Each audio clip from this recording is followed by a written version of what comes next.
কালকে আমরা কোরবানি করব, কেন করব, উদ্দেশ্য কি? যেহেতু অভিজাত পরিবারের সন্তান আমি, আমার দাদা বাবা সবাই কোরবানি করেছে, না করলে মান সম্মান টিকে না।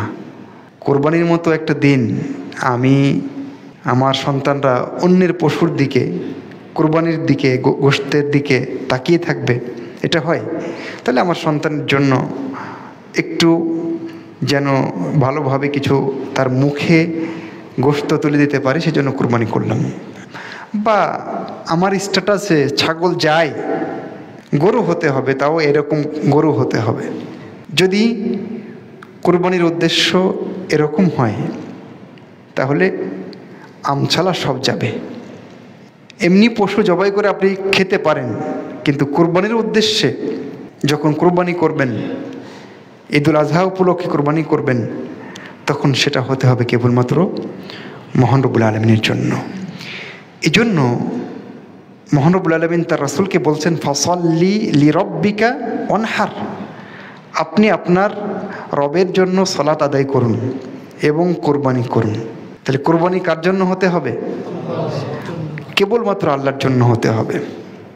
এই জন্য মহান রব্বুল আলামিন বললেন যে লা ইয়ানালাল্লাহা লুহুমুহা ওয়ালা দিমাউহা, কোশ্চিন কালেও মহান রব্বুল আলামিনের কাছে কোরবানির পশুর মাংস এবং রক্ত আল্লাহর কাছে যায় না।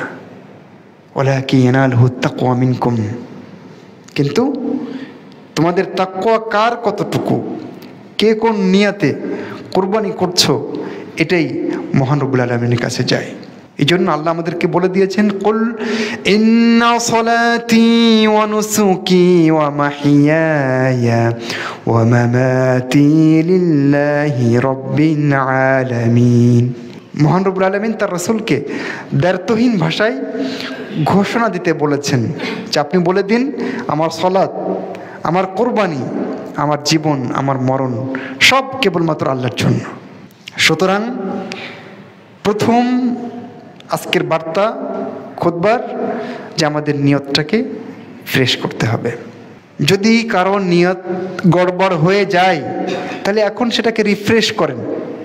নিয়ত করে রেখে দিয়েছেন, ওটা থেকে যাবে না, বরং নিয়তের সাথে প্রতিনিয়ত ঘষা মাজা করা লাগে, যেটাকে বলা হয় তাজদীদুন নিয়া, ইসলাহুন নিয়া।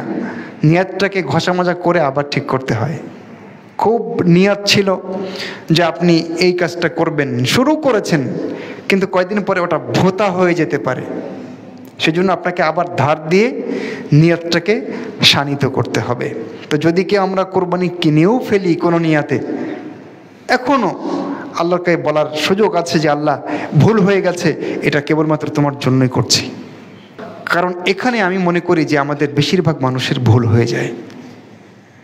সেজন্য দেখবেন একটা গরিব মানুষ ছাগল কুরবানি যদি করে ছোটোখাটো 10, 12, 13 হাজার টাকা দামের, আর একজন 5 লক্ষ টাকা দিয়ে যদি গরু কেনে, তো আল্লাহর কাছে এই ছাগলটা বেশি প্রিয় হতে পারে, কেবলমাত্র নিয়াতের কারণে। সেজন্য মহান রব্বুল আলামিনের কাছে প্রার্থনা করছি, তিনি যেন আমার আপনার প্রত্যেক ইবাদতে নিয়াতটাকে খালেস করার তৌফিক দান করেন। কারণ ইন্নামাল আমালু বিন্নিয়াত, নিয়াতের পরিশুদ্ধতা ছাড়া কোনো আমল আল্লাহর কাছে কবুল হবে না।